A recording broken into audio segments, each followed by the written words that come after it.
Hi friend मु bill story विषय पढ़ुली।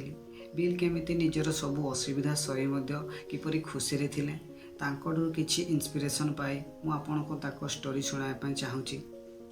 Bill 1929 मसीह निजर जमा पुंजी सबू हराई बसिथिले। पुणी आउ थरे 1933 मसीह तांको सह सेही गुडा होइथिला। आहुरी मध्य 1937 रे से बैंक कर्ज होइथिले। से बहुत कष्ट सहिथिले परंतु से बहुत खुशी थिले एवं केबे मन भांगी नथिले।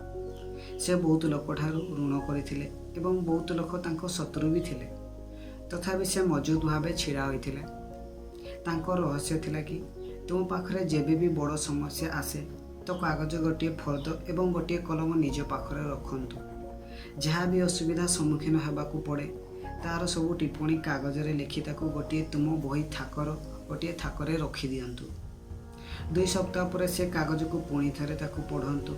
जहाँ तुम्हें कागज रे लिखिछ जदि एबे भी तुमको कष्ट दउची ताकू पुणी थरे सेठी रहिबाकू दियो। आपण असुविधा लिस्ट एबे भी सेही थाकर रहिछि परंतु एही समय आपनको आख पाखरे बहुत किछि परिवर्तन होई सारिथिबो। आपण अनुमान भी करि नथिबे परंतु आपण किछि असुविधा से छोट हो बा बड़ जेमिति भी हो आपे आपे समाधान होई जाइथिबो। Thanks for watching.